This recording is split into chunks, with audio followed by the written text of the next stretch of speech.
Welcome back. My name is Valentina, and in this video we are going to do a recap of 2023 and actually what are the plans for 2024 and how you can improve next year of your life. So last year I decided to go with the approach, shine your shoes until you're the one who's glowing. So everything that I was doing and hopefully everything that you were doing for the past year was actually brought up almost to perfection. I shouldn't say not like 100% perfection, but you are doing your best. So in 2024, I decided to have the same approach. Here is how you can do it as well. So I want to cover 3 points: moving, relocating, whether it's a new country, whether it's a new house, financial independence, and personal growth. Moving countries. One of the major things that I learned is that is actually doable, and no matter what your situation is and where you are at this point in your life, moving countries can never be the worst decision you've ever taken. It might not be the best one, but it's still in the top 3 the best decisions I've ever made is moving countries. Even if I'm not quite comfortable, even if you are not comfortable with where you are and where you moved, and maybe you don't know the language, maybe you're not comfortable with bureaucracy, maybe you are not comfortable with leaving family and friends behind. Just know this, that you're not a tree. You can relocate, you can actually pack up your things and move. You can leave off very few things. You don't need many things. That's another really major point that I learned last year. You really do need to minimize your spendings. It's really funny how after I did 1 year of minimalism, and I cannot say that I did like full blown on minimalism. I just did my best to cut my expenses by 50% when it comes to clothing, when it comes to makeup, when it comes to skincare, when it comes to going out. You don't need to actually deny yourself basic things and basic needs, but at the same time, you don't need to be spending a lot of money, a lot of your hard-earned money, because you trade your time for money. So it's basically trading your time for a piece of clothing. That's how I see it. So don't do it. Don't trade your time, because it's so valuable. And by being in a country, I'm in Spain at the moment, and by being in a country that actually values more time and people are much more on the relax, and not everyone is working full-time and non-stop. The ratio between life and work is mostly towards life. And I was able to do that and to enjoy this kind of environment and to enjoy living in a different country by cutting my expenses. This is bringing me back to the second point I want to talk about is financial independence and how you can do it too.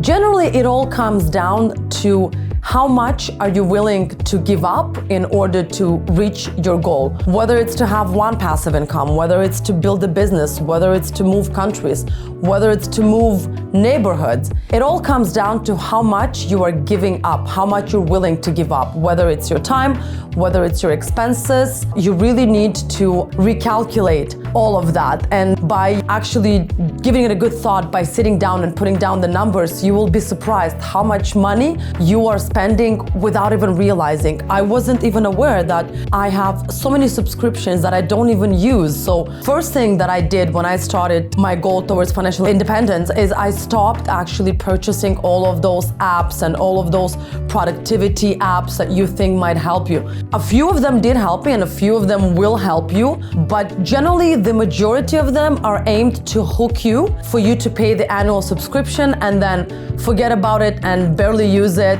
but you're still on that annual subscription because you just forget to unsubscribe. So the first major thing that I did is go through your credit card and actually cut out who you need to call. I know it takes time. I know it's a very meticulous job to call and cancel or to go on your phone and go through the apps, but it's worth it. It's kind of reorganizing your expenses when it comes to your productivity. Another thing, there's a trend going now on TikTok that the flex of 2024 will be getting a remote job in North America or making money in North America and then moving to Europe for a better life. It's actually the truth. Maybe not 100%, but it's very much close to what I did. I just invested money into real estate, secured passive income, and moved to a country where the dollar value that I'm getting paid in is higher than what their currency is. Even if Spain is in euros, but their prices are much more reasonable than any other country in North America, that's for sure. And I've lived in Canada for the last, I would say, 18 years. Again, it depends where you're going. Spain in particular, the wages here are smaller, but so are the expenses. And if you are getting paid remotely from North America, from any other contract, and you're making more money, then you can definitely afford yourself to live in a country where groceries are much less expensive, car insurance, healthcare, it's actually reasonably priced. Eating out, it's much more reasonably priced. You can actually afford it here. So the second step was to sell any kind of property you have and to invest. I know that not everyone is kind of excited to invest in real estate now because of the mortgage rates and because everyone's expecting kind of a collapse when it comes to real estate market, but it's still one of the safest investments I have ever done. And I find that if you are choosing the right country, you're choosing the right property management to run and to take care of your property, then you are in the plus for sure. You can have not an extremely high, but a solid basic passive income that can actually let you move to another country and have a better life. Becoming financially independent was one of my to-do list 100%, and I'm sure it's on your list as well. And if you are a single parent and if you don't know where to start, I would always suggest start with finding an online job and find a country that actually has better ratio when it comes to life-work balance, and just move there. I know it sounds like a lot to do, but if you put your mind to it, I did it, and I did it as a single parent with 4 kids. I'm sure you can do it. Third, and the most important thing that I did, and I'm hoping to continue doing it in 2024, and this is how you can do it, is how to become a more balanced person. So the way to do it is actually to read. And I know that in the digital era, it's so easy to absorb any kind of information through your phone, through your laptop, through screen time. And it's so underestimated the power of actually reading something. So when not only your ears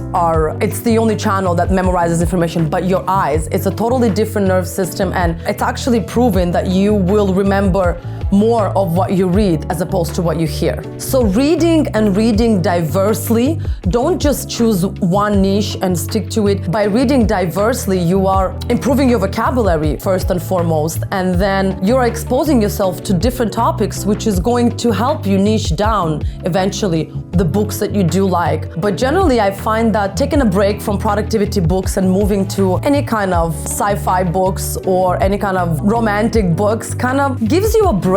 And I find that we are very much underestimating the power of multilateral expansion, so we can actually educate ourselves on at least 3 topics at the same time. Reading has been one of the major impacts in my life, I would say. From a very young age, everyone was reading in my family, and I do see the benefits of it, and I very much encourage my children to do it. So one of the ways that I reached balance to some degree is teaching myself on how to be a balanced person, and there's no other way teaching yourself than through reading. Physical activity, and I make it a point, doesn't matter how I feel, it doesn't matter what day is, every morning, physical activities, somehow, of some way, I'll find time, because I'm laying around my house everywhere, yoga mats. It kind of inclines me to do a stretch, to do something, and there's weights around the house as well, which are safe for the kids. It kind of encourages me because there's so little friction. I can just pick them up, and while I watch the kids build something with Lego, I can do a couple of sets of exercises. It's the power of actually wanting. If you want it, you'll get it done. I hope 2024 will keep us out of trouble and we will not experience any kind of viruses, pandemics, or wars, and we will strive to be better people, better human, and actually improve ourselves. And no one is saying that you should be 100% perfect, but 1% a day, 0.5% a day will definitely have a cumulative and compounding impact later on in your life. Happy end of the 2023, and hopefully you will become the best version of yourself in 2024.